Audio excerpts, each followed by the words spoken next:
નમસ્કાર મિત્રો, આજે આપણે જોવાના છીએ ગુજરાતના 50 મોટા સમાચાર. જો મિત્રો તમે ચેનલ પર નવા હો તો ચેનલને સબસ્ક્રાઇબ કરીને બેલ આઇકન ઓન કરી નાખજો દરેક અપડેટ્સ મેળવવા માટે. બાંગ્લાદેશમાં હિન્દુ પર અત્યાચાર. બાંગ્લાદેશના સિલટમાં હિન્દુ શિક્ષક વિરેન્દ્ર કુમાર ડેના ઘરને કટ્ટરપંથીઓથી આગ ચાંપી દીધી. ગુજરાતમાં પણ ઘેરા પ્રત્યાઘાત જોવા મળ્યા છે. પીએમ મોદી આસામમાં. વડાપ્રધાન નરેન્દ્ર મોદી આજે અને આવતીકાલે આસામની મુલાકાતે. કાજીરંગા પ્રોજેક્ટને અમૃત ભારત ટ્રેનોની ભેટ આપશે. મુંબઈ ચૂંટણી પરિણામ. બીએમસી ચૂંટણીમાં ભાજપનું જોરદાર પ્રદર્શન. મુંબઈમાં સત્તાના સમીકરણો બદલાયા. ઈરાનની ધમકી. ઈરાને અમેરિકાના પૂર્વ રાષ્ટ્રપતિ ટ્રમ્પને ખુલ્લી ધમકી આપી. આંતરરાષ્ટ્રીય સ્તરે ખળભળાટ મચી ગયો છે. કચ્છમાં ભૂકંપ. કચ્છના ખાવડામાં 4.1ની તીવ્રતાનો ભૂકંપનો આંચકો અનુભવાયો. કેન્દ્ર બિંદુ ખાવડાથી 55 કિમી દૂર છે. બજેટ સત્રની જાહેરાત. ગુજરાત વિધાનસભાનું બજેટ સત્ર 16 ફેબ્રુઆરીથી શરૂ થશે અને 25 માર્ચ સુધી ચાલશે. ટીઆરબી જવાનોને ભેટ. રાજ્ય સરકારે ટ્રાફિક બ્રિગેડ જવાનોનું દૈનિક વેતન ₹300થી વધારીને ₹450 કરવાનો નિર્ણય કર્યો. અમિત શાહનું નિવેદન. સોમનાથ મંદિરના પુનર્નિર્માણ પર બોલતા અમિત શાહે કહ્યું, સનાતન ધર્મ અને સંસ્કૃતિને ભૂસવું સરળ નથી. આરટીઓ પોર્ટલ ઠપ. રાજ્યમાં વાહન રજીસ્ટ્રેશન પોર્ટલ બંધ રહેતા હજારો અરજીઓ અટકી. 13મી તારીખે મોડી રાત સુધી કામગીરી ચાલી. ગુજરાત યુનિવર્સિટી ભરતી. 167 બિન શૈક્ષણિક જગ્યાઓ માટે ભરતી પ્રક્રિયામાં વિલંબ જોવા મળ્યો છે. હજુ સુધી સિલેબસ જાહેર ન થતા ઉમેદવારોમાં રોષ જોવા મળ્યો છે. પાકિસ્તાની બોટ ઝડપાઈ. ભારતીય કોસ્ટગાર્ડે ગુજરાતના દરિયાકાંઠે અલમદીના નામની પાકિસ્તાની બોટ સાથે 9 ક્રૂ મેમ્બરોને ઝડપી લીધા છે. ખેડામાં અનોખી લૂંટ. સેવાલિયા ગામમાં લૂંટારાઓએ 76 વર્ષીય વૃદ્ધાને વિનંતી કરીને બાંધ્યા અને પછી શાંતિથી ₹65,000ની લૂંટ ચલાવી. અમદાવાદમાં હત્યા. કાંકરિયા વિસ્તારમાં સમાધાનના બહાને બોલાવીને 21 વર્ષીય યુવકની ઘાતકી હત્યા કરી નાખી. Vadodara murder case. મકરપુરા વિસ્તારમાં 42 વર્ષીય વ્યક્તિની હત્યા. આરોપીઓ ફરાર થયા છે. સુરત ઘરેલુ હિંસા. પત્ની આગ લગાવી રહી હતી ત્યારે પતિ વિડીયો ઉતારતો હતો. સુરત પોલીસે પતિની ધરપકડ કરી છે. બનાસકાંઠા બોર્ડર. કચ્છ બોર્ડર નજીકથી શંકાસ્પદ પાકિસ્તાની યુગલની ધરપકડ કરવામાં આવી છે. દાહોદ દારૂ કૌભાંડ. પ્લાસ્ટિક રોલની આડમાં લઈ જવાતો 2 કરોડથી વધુનો દારૂ દાહોદ પોલીસે ઝડપી પાડ્યો છે. એરપોર્ટ પર કરન્સી જપ્ત. અમદાવાદ એરપોર્ટ પરથી ₹42 લાખ વિદેશી કરન્સી સાથે મુસાફર ઝડપાયો. મહેસાણામાં જૂથ અથડામણ. લાડોલ અને ઇન્દિરાનગર વિસ્તારોમાં પતંગ ચગાવવા બાબતે 2 જૂથો વચ્ચે પથ્થરમારો. 6 લોકો ઇજાગ્રસ્ત થયા છે. નકલી પોલીસ. ગુજરાતમાં સ્પેશિયલ 26 સ્ટાઇલમાં નોકરી અપાવવા બહાને 2.56 કરોડની છેતરપિંડી કરનાર નકલી પોલીસે ઝડપાયો.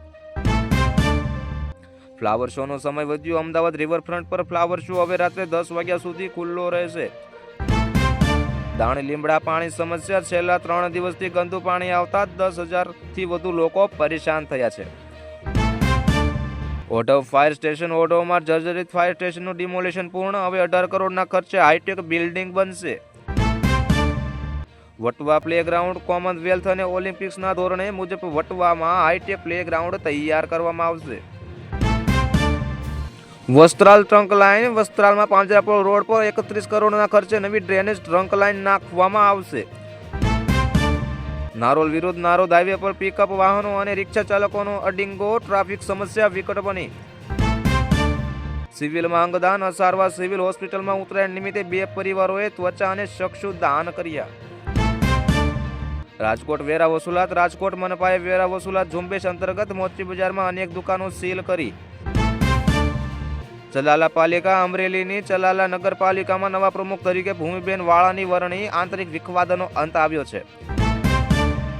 ભાવનગર યુવાનોનો સંકલ્પ. ખરેડી ગામમાં યુવાનો હરિદ્વારથી દોડીને ગંગાજળ લાવી ગામના શિવાલયે અભિષેક કરશે.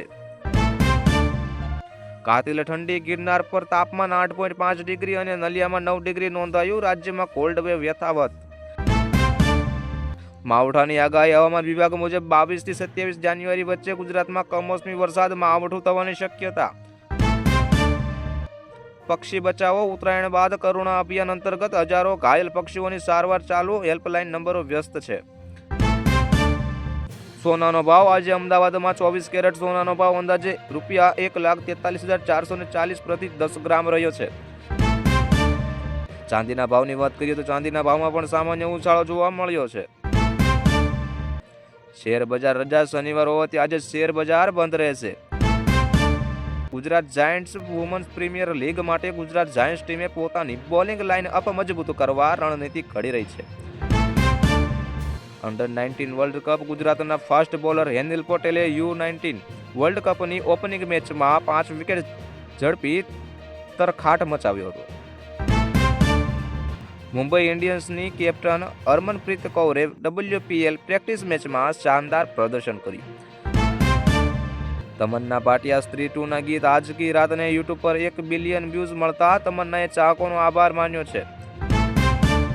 સાઈ પલ્લવીની બોલિવૂડ ફિલ્મ એક દિનનું ટીઝર રિલીઝ. આમિર ખાનના પુત્ર સાથે જોવા મળશે. બોર્ડર 2 ક્રેઝ. સની દેઓલની ફિલ્મ બોર્ડર 2 ના ટ્રેલર બાર ઘર કબ આવો ગીત સોશિયલ મીડિયા પર ફરી વાયરલ થયું છે. હની સિંહની માફી. જાહેરમાં અપશબ્દો બોલવા બદલ રેપર હની સિંહે વિડીયો જાહેર કરીને માફી માંગી. શ્રુતિ હાસને પોતાના કાળા વાળનું રહસ્ય સોશિયલ મીડિયા પર શેર કર્યું. આજનો પંચાંગ. આજે પોષ વદ 14 છે. રાશિફળની વાત કરીએ તો મેષ રાશિના જાતકો માટે આજના અટકેલા કાર્યો પૂર્ણ કરવાનો દિવસ છે. રાશિફળ. કુંભની વાત કરીએ તો કુંભ રાશિના વેપારીઓએ આજે થોડી મુશ્કેલીનો સામનો કરવો પડી શકે છે. સોમનાથમાં ભીડ. વીકેન્ડ હોવાથી સોમનાથ અને દ્વારકા મંદિરમાં દર્શનાર્થીઓની ભારે ભીડ જોવા મળી છે. જગન્નાથ મંદિરની વાત કરીએ તો અમદાવાદના આ જગન્નાથ મંદિરમાં ભક્તોનું ઘોડાપૂરું મટ્યું. સૂર્યોદય સૂર્યાસ્તની વાત કરીએ તો અમદાવાદમાં સૂર્યોદય સવારે 7:24 વાગ્યા અને સૂર્યાસ્ત સાંજે 6:16 વાગ્યા થશે. આ આજના 50 મોટા સમાચાર. આવા સમાચાર જોવા માટે જોડાયા રહો કમેન્ટ ચિત્ર ન્યૂઝ ચેનલ સાથે. નમસ્કાર.